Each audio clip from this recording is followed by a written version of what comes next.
अमरपुर नाम के एक गांव में विमल हलवाई अपने 2 छोटे बच्चों और बीवी के साथ रहता है। विमल की पत्नी ज्योति भूत प्रेत जादू टोने में बहुत माना करती थी। इसका बिल्कुल विपरीत विमल इन चीजों को दक्यानूसी माना करता था। रोज की तरह विमल अपने मिठाई की दुकान जाने के लिए निकलने की हड़बड़ी में होता है। मैं निकलता हूँ ज्योति, देरी हो जाएगी, दुकान भी खोलनी है मुझे। अजी ध्यान से, आज अमावस्या है।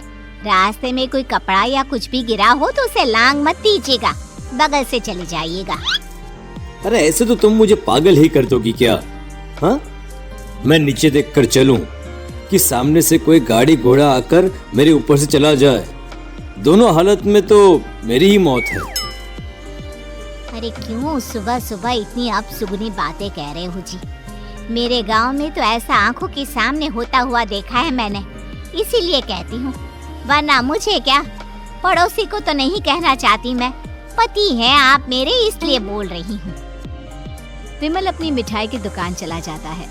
दुकान पर पहले से ही ग्राहकों की लंबी लाइन लगी हुई थी। ये लो, वहाँ ज्योति अमावस्या को लेकर परेशान है और आज तो हमेशा से ज्यादा ही लंबी लाइन लगी पड़ी है। अच्छी खासी बिक्री होगी आज। विमल दुकान खोलता है। एक के बाद एक ग्राहक उसकी दुकान पर मिठाई ले रहे होते हैं। तभी गांव की एक बूढ़ी औरत विमल से कहती है, जिस तेजी से बिक्री हो रही है, कहीं किसी की नजर ना लग जाए, नींबू मिर्ची टांग ले।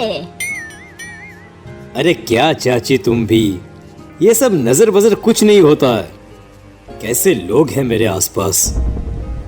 अपनी दुकान से शाम को विमल हंसते कूदते वापस घर आया है। हाँ, आज तो अच्छी खासी बिक्री हुई है। 1 महीने में जितनी बिक्री होती है, एक ही दिन में आज उतने पैसे कमा लिए मैंने। ये तो बहुत अच्छा हुआ जी, आज ही घर की नजर उतारी है मैंने। बिक्री तो अच्छी होनी ही थी। अच्छा, तुम खाना लगा दो, सारा माल बिक चुका है। मुझे शहर जाना होगा, कुछ चीजों की जरूरत पड़ेगी। रात भर मिठाई बनाऊंगा, तब जाकर कल सुबह दुकान खोल पाऊंगा। खाना खाकर विमल शहर जाने के लिए निकल पड़ता है। सुनिए जी, ध्यान से जाइएगा, चौरस्ते पर किसी जादू टोने की चीज पर पैर मत रख दीजिएगा। हे भगवान, हद हो गई ज्योति, ये तो मैं जा रहा हूँ। विमल गुस्से से शहर जाने निकल पड़ता है। रात का काला घना अंधेरा, चांद की एक भी किरण ना होने के कारण अंधेरे में कुछ भी देख पाना मुश्किल था। जंगल के बीच के एक अध कच्चे रास्ते से विमल जा रहा होता है। चारों तरफ गुफ अंधेरा और सन्नाटा सुनाई दे रहा था, और सुनाई दे रही थी विमल के पैर के नीचे आ रहे सूखे पत्तों की आवाजें। तभी अचानक दूर से उसे कुछ आवाजें सुनाई देती है। अरे, ये इतनी रात को जंगल के रास्ते कौन जा रहा है? शायद कोई टोली होगी। राम नाम सत्य है, राम नाम सत्य है, राम नाम सत्य है, राम नाम सत्य है। धीरे धीरे आवाज कुछ कुछ सुनाई पड़ती है। आवाज धीरे धीरे और नजदीक आती सी लगती है। विमल देखता है कि उसके सामने से सजी धजी सफेद कपड़े में लिपटी एक अर्थी निकल रही है, जिसके साथ 5 लोग थे। 4 आदमियों ने उसे कंधा दिया हुआ था। एक मटका लिए आगे आगे बढ़ रहा था। विमल के बिल्कुल सामने आकर अर्थी रुक जाती है। उसमें से एक आदमी विमल से कहता है, अरे भाई, जरा अर्थी को कंधा लगाना, मैं बहुत थक गया हूँ, बड़ी मेहरबानी होगी। हाँ भाई, कंधा तो मैं लगा दूं, पर रात को 12 बजे ये शव यात्रा, इस समय कौन अर्थी ले जाता है? तभी विमल को ऐसा लगता है कि शव में से आवाज आई। ये आवाज। मजबूरी है भाई, आप कंधा दीजिए, मैं रास्ते में सब बताता हूँ आपको। विमल अर्थी को कंधा दिए चल रहा होता है कि उसे ऐसा लगता है कि हाथ में मटका लिए जो आदमी शव के आगे चल रहा है, उसके पैर उल्टे हैं। क्या हुआ भाई, हकला क्यों रहे हो? वो आपके साथी के पैर उल्टे।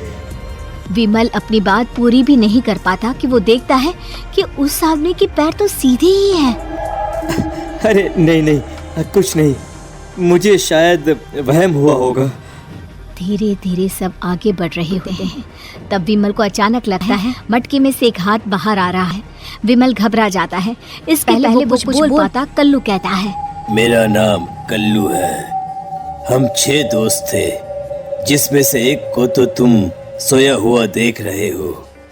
इतनी पक्की दोस्ती थी कि जैसे हम सब सगे भाई हैं। पर किस्मत का कोई क्या कर सकता है। आज से 4 साल पहले एक नदी में हम सब नहाने गए थे, जिसमें डूबकर राजेश की मौत हो गई।